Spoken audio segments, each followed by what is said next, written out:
अगर बच्चा ऑपरेशन से होता है तो दूध कम होता है, ऐसा मतलब मैंने सुना था जब मेरी बहन की डिलीवरी हुई थी। और उस टाइम पे मेरी बहन के दिमाग में इतना भर दिया था लोगों ने कि नहीं नहीं, मतलब अगर ऑपरेशन से होगा तब तो तुम दूध ही नहीं पिला पाओगी, तुम्हें दूध होगा ही नहीं।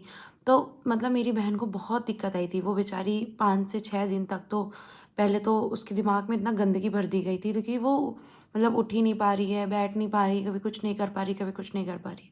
फिर फाइनली वो पैकेट वाला दूध हम लोग उसको देते थे, जो कि बेबी फार्मूला आता है। फिर उसके बाद जब वो देते थे तो जब वो एक पैकेट ख़त्म हो गया कुछ दिन बाद, तो फिर मेरी मम्मी ने बोलना शुरू किया कि देखो अब ऐसे पैकेट वाला तो नहीं पिलाएंगे हम, है ना, आप कोशिश करो। तो फाइनली हम लोग पकड़ते थे, करते थे, ऐसे ऐसे करके मैनेज हुआ। फिर वो पिलाने लग गई, फिर उसको धीरे धीरे दूध आने लग गया, फिर सारी चीज़ें नॉर्मल हो गई। और जब मेरी डिलीवरी हुई तब तो मैंने तो मतलब डिलीवर करने से पहले ही ये सोच लिया था कि मैं उसको फ़ॉर्मूला नहीं दूँगी। तो जब मैं मुझे मतलब ऑपरेशन इसीलिए नहीं करवाना था क्योंकि मेरे दिमाग में भी यही भरा था। जबकि मैं खुद डॉक्टर हूँ, पर तब भी मुझे लगता था कि मतलब डॉक्टर तो ठीक है यार, वो तो डिलीवरी करवा रहे हैं, पर जिनकी पहले डिलीवरी हो रखी है उनको ज़्यादा नॉलेज होगा ना। क्योंकि उन्होंने जब हम रियल लाइफ़ में जो चीज़ें एक्सपीरियंस करते हैं और जो डॉक्टर कहता है उससे बहुत डिफरेंट होती है। तो जब मैंने डिलीवर किया तो पहले तो मुझे समझ ही नहीं आया कि मतलब अब मैं क्या करूँ, उठूँ, बैठूँ, कैसे करूँ? मतलब बहुत मैं भी ने भी अपने आप से बहुत हाई एक्सपेक्टेशंस रख रखी थी कि मेरी नॉर्मल डिलीवरी होगी, फिर मैं दूसरे ही पल उठ के हॉस्पिटल से घर आ जाऊँगी, चलते-फिरते बच्चा ले आऊँगी अपना।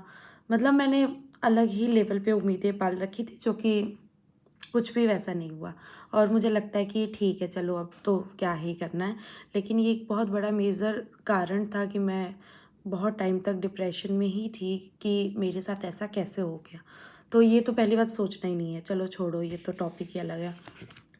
तो ऐसे अगर आपको भी लगे कि 5 से 6 महीने तक हमें ऐसा लगता रहता है, आभास होता है कि दूध कम आ रहा है या दूध मतलब उतना नहीं आ रहा है जितना बच्चे को ज़रूरत है, तो ऐसा नहीं सोचना है, दूध उतना ही आएगा जितना आपके बच्चे को ज़रूरत होगी पहले तो। ये कस्टमाइज़्ड मिल्क होता है हमारे बच्चे के लिए, तो ये ज़रूरत के हिसाब से जितनी ज़रूरत होगी उतना डिलीवर होगा। तो पहली बात तो ये नहीं सोचना है, दूसरी बात अच्छा-अच्छा खाना है, सब कुछ खाना है, सारे फल खाने हैं, सारी सब्जियाँ खानी हैं, बल्कि चावल-रोटी फिर भी एक बार कम कर दो, लेकिन सब कुछ खाना है। और उसके साथ-साथ गोंद के लड्डू, अलसी के लड्डू, मेथी के लड्डू, ये सारे लड्डू खाने हैं। कुछ भी हो जाए इनको खाना ही खाना है, कोई कितना भी बोले।